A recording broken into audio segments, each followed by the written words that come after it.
There was an old man who sat on the same park bench every single day. His clothes were worn, his shoulders hunched, and his hands rested quietly on his lap. He looked like someone carrying a heavy weight, a sadness so deep it settled into the lines of his face. I often saw him from my window, sitting there alone, staring off into the distance as if waiting for something or someone that would never come.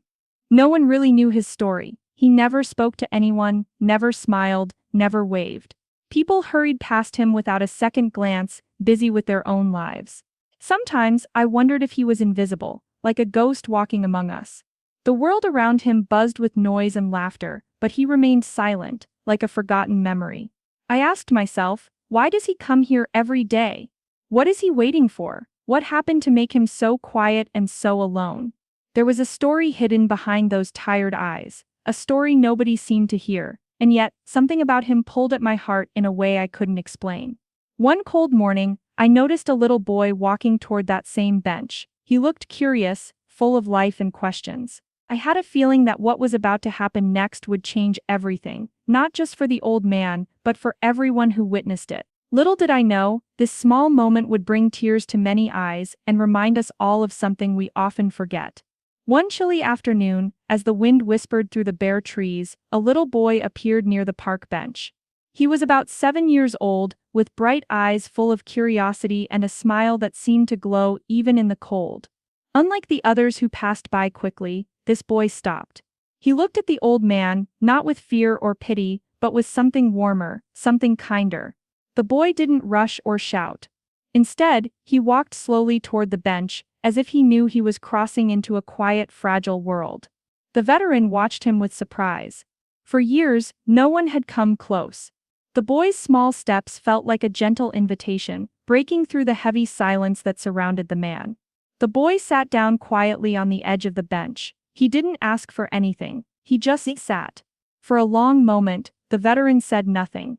His eyes held a flicker of something, a mixture of confusion and maybe a little hope. Then the boy turned to him and asked, very softly, "Why do you sit here all alone?" The question was simple, but it hung in the air like a secret waiting to be told. The veteran's face tightened for a moment. His eyes dropped to his hands, trembling slightly.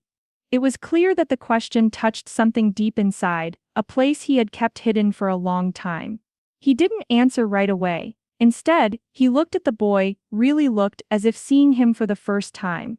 The boy smiled gently, waiting patiently. Finally the old man whispered, "I'm waiting for something I lost a long time ago." Those words were quiet, almost breaking. The boy nodded, like he understood more than he should. And in that silent moment between them, something shifted, something that neither of them expected. After that day, the little boy came back. Every morning he would walk to the park bench where the veteran sat. Sometimes, he brought a small flower, picked carefully from the edge of the grass. Other times, he handed the man a drawing, simple shapes and colors, but full of meaning.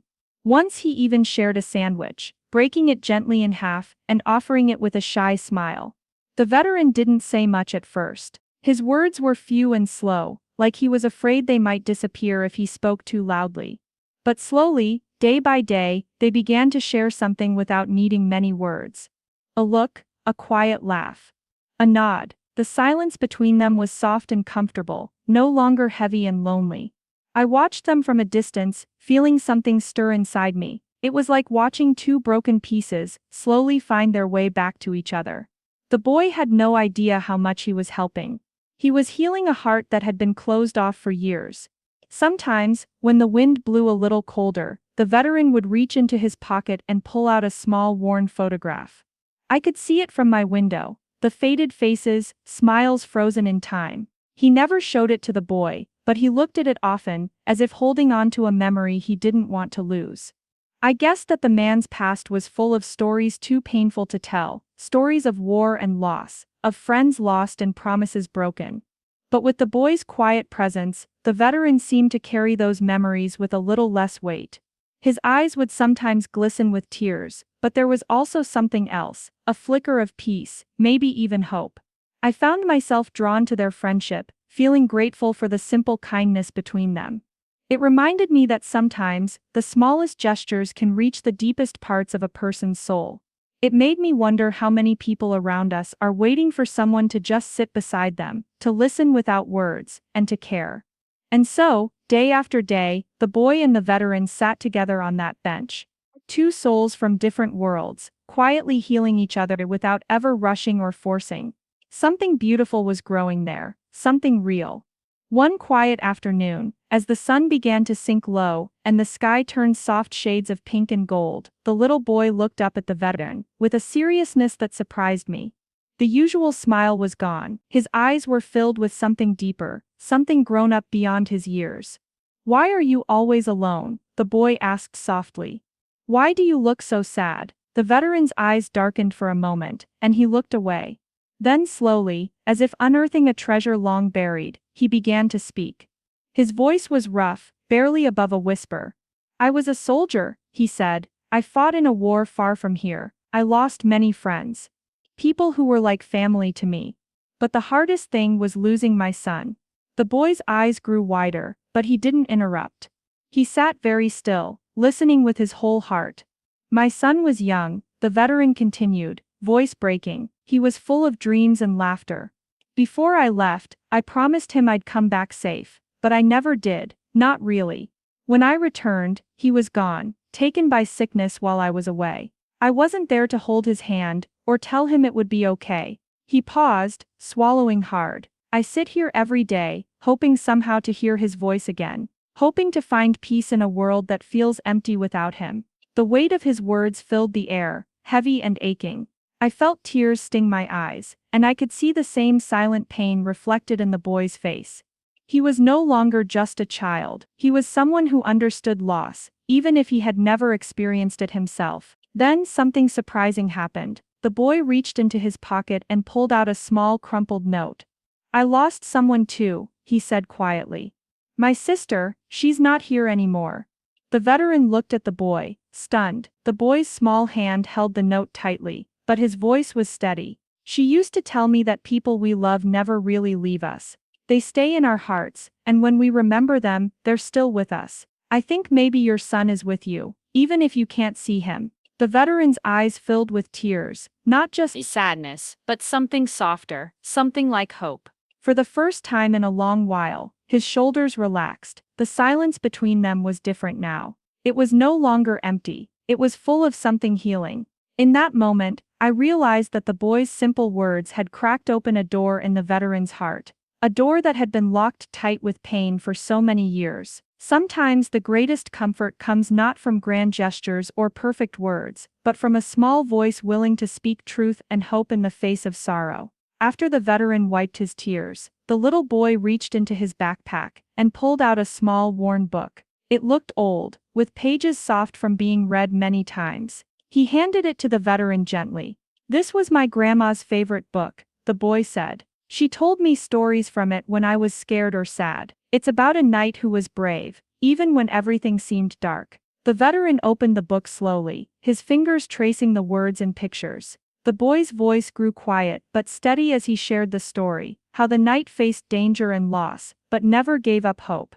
How he found strength, not in fighting alone, but in trusting others and in love. As the boy spoke, I saw something change in the veteran's eyes. A smile, small and shaky at first, began to bloom on his face. It was the first time I had seen that smile in all the months I had watched him from my window. The kind of smile that reaches deep, that touches the soul. The boy looked up at him and whispered, "Maybe your son is like that knight. Maybe he's still brave, still with you, in a way you can't see. And maybe you can be brave too, not by fighting battles, but by letting love in again." There was a silence that felt full of meaning. The veteran looked at the boy, as if seeing a light in the darkness he thought he would never find again. I couldn't help but wonder, how did this little boy, so young and so full of innocence, carry such wisdom? What secret did he hold that made his presence feel like a miracle? I began to believe the boy was more than just a child. He was a reminder, a small beacon of hope, for a man whose world had been swallowed by grief. Sometimes it takes the pure heart of a child to heal the deepest wounds. The veteran closed the book and held it close. His smile grew steadier, more real. He looked at the boy with gratitude shining in his eyes. The loneliness that had wrapped around him like a thick fog started to lift, replaced by something warmer, something like peace. And just like that, I knew their story was far from over. This little boy had come to the bench not by chance, but for a reason. A reason that neither of them yet fully understood. After that day, the day the little boy shared his story and gave the veteran that old book, something inside the old man began to change. It wasn't sudden or loud, it was quiet, like the soft glow of dawn, slowly chasing away the night, the heavy sadness he had carried for so many years, like a weight pressing down on his chest, started to lift just a little. Like fog lifting on a cold morning, revealing a world that had been hidden in shadows. He began to come alive again. Not all at once, but in small ways. At first he greeted people with a quiet nod, or a soft smile. These were tiny gestures, almost invisible, but to anyone paying attention, they meant everything. Some days he even found the courage to speak a few words, carefully chosen, like a door opening just a crack, after being locked for too long. People in the park began to notice this change. Those who once passed him by without a glance now stopped. They said hello. Some brought him coffee, warm and simple, like a small offering of friendship. Others shared stories about their own lives, their families, their struggles, their joys. The veteran listened, sometimes joining in. Slowly he stopped hiding away from the world. He stopped being the man who sat alone, invisible on a bench. He began to belong again. The little boy never stopped coming. Day after day, he returned to the bench. Their friendship deepened with every visit. It wasn't about grand words or big actions. It was about kindness. Simple, honest kindness. Trust grew between them like a fragile flower blooming in winter. They understood each other in ways that didn't always need words. A shared glance, a quiet laugh, the comfort of just sitting together. Watching them from my window, I felt something stir deep inside me. Hope, real hope. Their story reminded me how powerful kindness can be. How something as small as a question, a smile, or a few moments of our time can reach into a person's soul and change their world. We often don't know the battles people are fighting inside, the pain they carry in silence. But we can choose to be there quietly, without judgment, without rush. This veteran's story is more than just a story of loss. It is a story of healing, of finding light again, after being swallowed by darkness. And it all began because a little boy dared to sit beside a stranger